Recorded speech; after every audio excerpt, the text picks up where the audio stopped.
Tom's as ready as he'll ever be. We're talking about half-life graphs. The last word is illegible. Okay, so we're talking about half-life graphs here. We've already talked about half-lives, and in the prior video, doing all these neat equations in order to get half-lives here. But how do you read a half-life graph? Well, on the left side of this graph, what we actually have is n. These are the number of particles that we have that are in some state. They're in some elemental state here.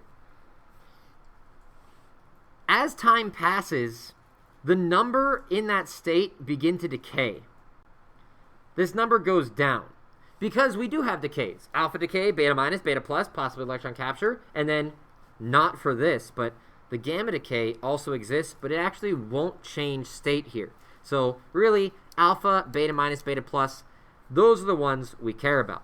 Although, I guess electron capture could also happen here. It's just much rarer, and we don't really talk about it. Okay.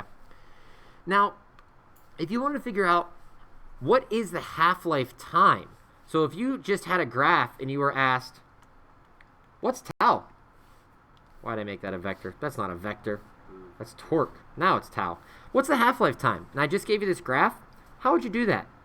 Well, what you would need to do is you would need to figure out how long does it take for you to lose half of your particles. For instance, we're at a value of 800 here on the graph. If we bring that down, that gives us some time. Half of 800 is 400. We're at 400, and we read this on the graph, we go over. We're at this point right here. That's this time. If we just make up some values for time here, let's call this 1 day, and this day 7.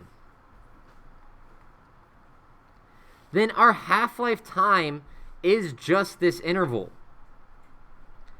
The interval between 1 and 7 is 7 minus 1, and our half-life time would be 6 days. These, in some cases, could be minutes, they could be seconds, they could be days, they could be years, they could be thousands of years, depending on your element. But this is the idea of a half-life. A really cool thing about this is if this graph is made properly, which maybe it is, maybe it's not, we'll see in a second. If we take a look at the half-life from 600 to 300, this interval will be the same size. And if we look at it, oh, I'm such a good graph drawer, it is indeed the same size. Notice how this grew by that amount, and this grew by the same amount here, or approximately close, because I drew this graph freehanded. So it doesn't matter if you choose 800 and 400, 600 and 300, 400 and 200. As long as you're taking a value, and half of that value, this will work. If you're taking values like 800 and 600, oh boy, you're giving yourself a little bit of a headache. It's possible to do that, but you need to now go back up here and use your percentage equation in order to work things out. I don't want to do that because I might need to know a little bit of information about my decay constant to do so, and not going to happen. Or I might have to go up here and run this equation on the right to work that out.